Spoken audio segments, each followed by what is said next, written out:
So I thought this might be the perfect spot just to stop for a while and tell you a little bit about my philosophy behind my filmmaking.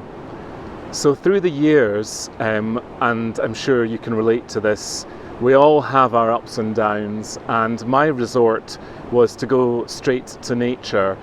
I find that being in places like this is really just so calming, and it kind of refreshes your take on the world. You can just be peaceful and quiet, and sometimes a little bit of solitude can just help give you a bit of perspective on life. For me, with some health battles, getting out and immersing myself in nature allows me just to switch off.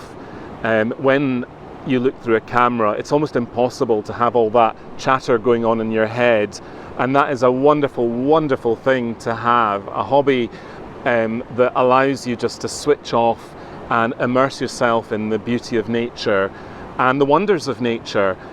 As I get older, I just find myself that my language is all nature and curiosity into little ladybirds, or ladybirds wrapped up in buttercups, or just finding little dragonflies. Hopefully I'll find one in this visit. But if you want to be a good photographer and a good filmmaker, you've got to shoot with your heart. Yes, get the technicalities right. You do have to be competent to match what's in your head and your heart, but shoot to elicit emotion and try and mirror what's in your heart. And that's a very organic process. I think that if you look at a lot of photographers on YouTube who are wonderful, it's fine, but most of the time I find that the camera's just placed on them rather than what they're seeing, the beauty of what's out there. So it's not in my nature. I don't always feel comfortable doing this. I'd much rather be showing you about the beautiful things that I see.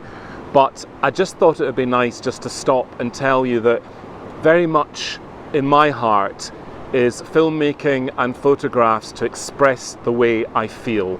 And if there was one tip I could give you as a photographer, it's to shoot how you feel. Express yourself, because there's so much that goes on inside us that words are insufficient to express. Sometimes we just bottle it all up and we just can't express or get out all those complicated emotions, whether it's joy, on the other side of the spectrum, hurt, sorrow, grief, and sometimes language just isn't enough. But I find with a camera in my hand, I just somehow relate to what's going on around me, whether it's something beautiful or a leaf that's falling in the autumn or water that's flowing behind me, and it seems to bring something out of me that I can't articulate. And that's what I want so much for anybody starting off in photography or filmmaking.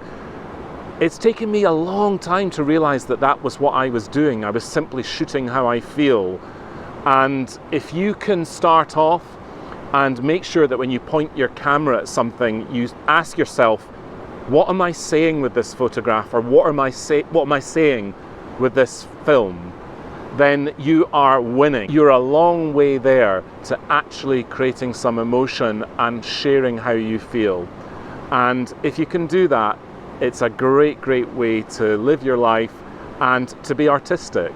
Art is all about expressing things that we just cannot get out, as I say. So be emotional. Don't be afraid to be emotional. Be courageous and be different. You can really, really make a profound impact on the world if you share why you love things and what makes your heart sing. So go out there, be curious, look at all the little details around you, whether it's a ladybird in a little buttercup or a leaf that's just gone red in the autumn. Just look for those joyous details. Take your time, go slowly with your camera, and just look for all these beautiful things that you can try and film. And if you can make your own heart sing, then you know you're onto something. So that's me warbled on and on and on. But I hope that by giving you sort of an insight into how I feel about filmmaking and why I do it, that maybe that'll be helpful to you. I don't know, maybe I'm just warbling on, but thanks so much for watching, and I'll be back very soon. Bye for now.